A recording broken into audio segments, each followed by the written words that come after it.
Hello everyone, this is Eye on Africa for Friday, July 22nd. Here are the headlines. Mali's army repels a terrorist attack on its largest military base on the outskirts of Bamako. 7 attackers are killed and 8 arrested in the assault. U.S. aid pledges $250 million to help Kenya deal with the consequences of a severe drought. More than 4 million people are currently facing acute food shortages in the country.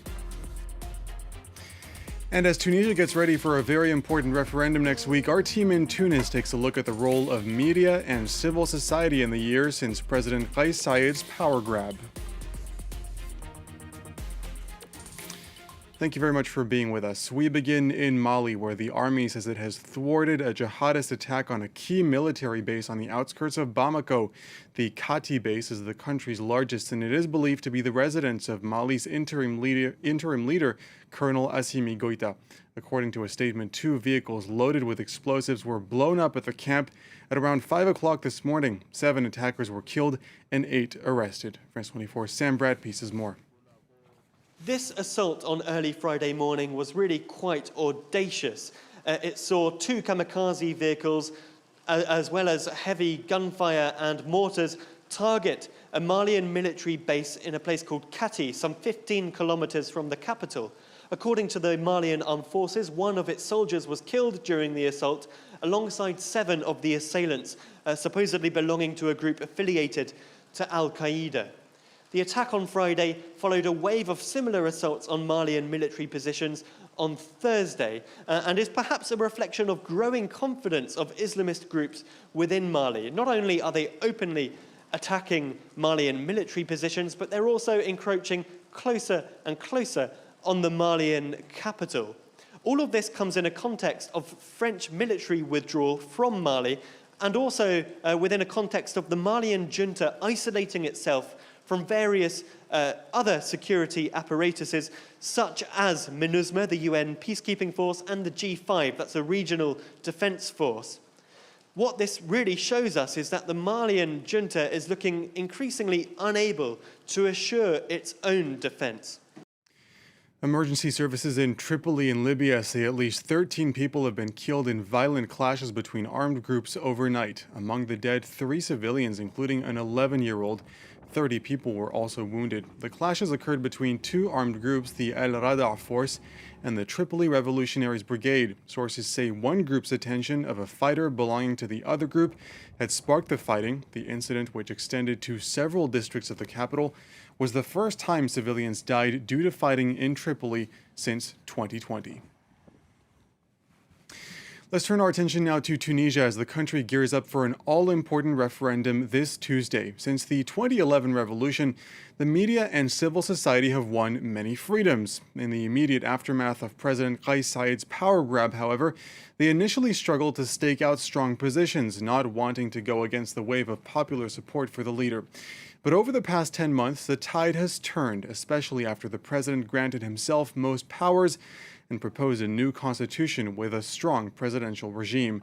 That vote on that new constitution happening on Tuesday. Our team in Tunis has more.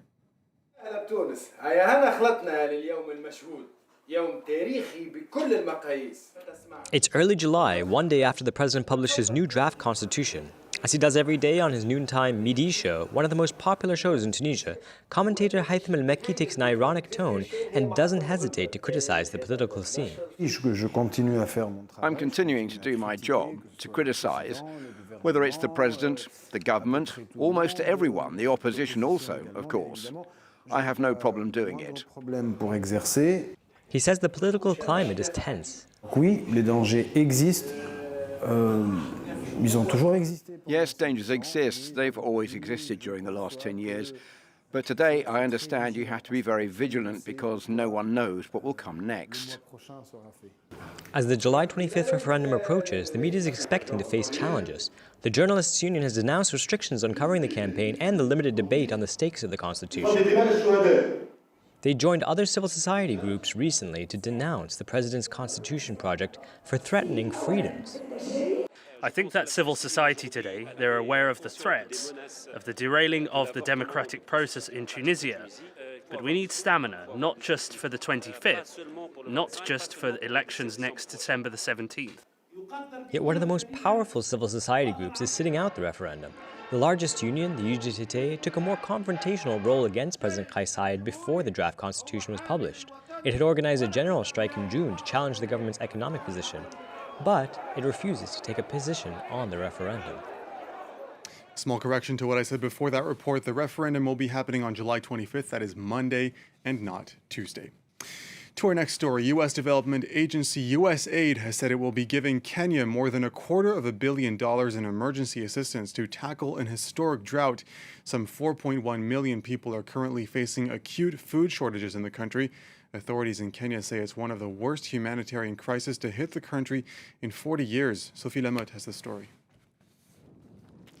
It takes more than 2 days by foot to get to the small village of Parapool in northern Kenya. It hasn't rained in 3 years here.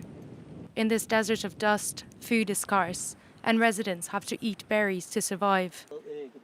Loka, mother of 5, boils them and turns them into a sour paste to feed her children.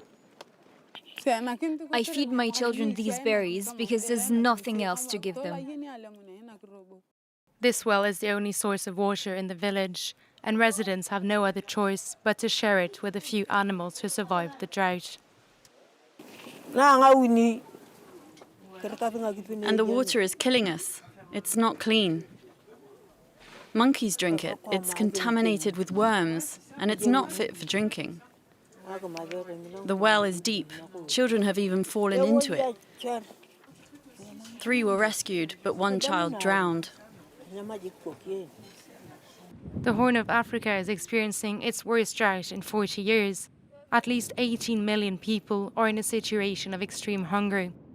And the Russian war in Ukraine further deepened this food crisis. These extremely difficult weather conditions and the failure of successive rainy seasons here in the Horn, those conditions have been made far worse by Vladimir Putin's brutal war in Ukraine, which has deepened those increases in food, fuel, and fertilizer prices.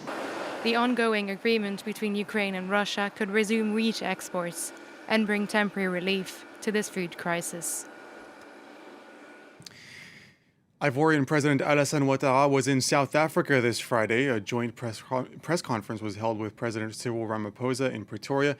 A number of issues were raised, including allegations that the Ivory Coast was seeking to destabilize Mali. Earlier this week, a group of Ivorian soldiers were detained there and accused of being mercenaries. The two men also reacted to the news that Russia and Ukraine had sealed a grain deal in Istanbul. The blockade of grains has threatened to trigger a food crisis across the globe, and Africa is especially vulnerable to the shortage. Take a listen to Ouattara and Ramaphosa's reactions earlier today. I am pleased to see that President Putin decided to sign this proposal. I also indicated to President Zelensky that I wanted the supply of grain to be made a priority for the African continent because of the fragility of its economies and the social situation in many countries. It has taken much too long, in my view, because that conflict has put a stop to the importation or exportation of grain, fertilizers, and other foodstuffs like wheat to various other parts of the world. And we are therefore pleased that this may indeed, in the end, become a reality. In Johannesburg's High Court, the trial of Julius Malema continues. The leader of the far-left economic freedom fighters is on the stand over a civil case related to a song called Kill the Boer. The group chanted the song on various occasions, and critics say it promotes hate speech. Nadine Theron, Stefan Karstens, and Caroline Dumais sent us this report. An anti-apartheid struggle song is at the center of a hate speech trial in the Johannesburg High Court. It's called Kill the Boer, and it's sung by the leader of the economic freedom fighters, Julius Malema.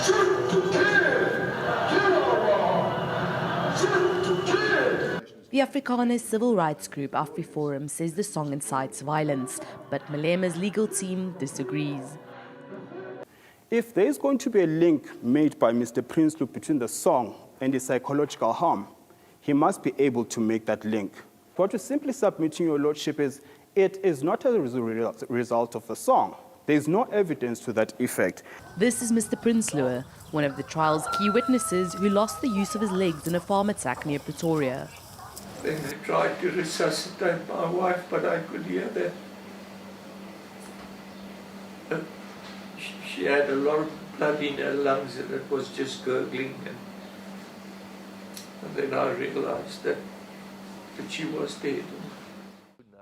The killers were all under 18, and every time Duncan sees young people singing this song, he is traumatized. Kill the Boer. I've gone through it. My wife has been killed. I've been made. Just those words bring back the memories. In a country with more than 400 farm attacks every year, Duncan's been unable to sell his farm. This analyst says the populist use of historic songs is counterproductive. The EFF, I think, is misreading the room in South Africa. They think radical theatrics will bring them votes. Well, after all these years, they're still stuck on 10%. The court now has to decide what weighs heavier, South Africa's precious freedom of speech or social cohesion. That does it for Eye on Africa. Thank you very much for watching. Stay with us.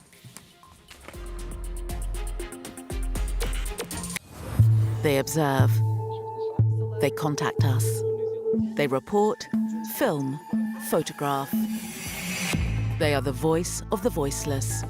Your eyes in the far-flung reaches of the world. The Observers, a network of 5,000 committed citizens working with France 24. One of our observers in Côte d'Ivoire, Gaspard. Amateur footage and testimonials checked by our journalists and broadcast weekly on The Observers, on France 24 and observers.france24.com. A programme about women who are reshaping our world. We meet those who seek equality, be it in the boardroom or at the village well. The 51% brings you stories from across the globe about the women who are challenging the way we think.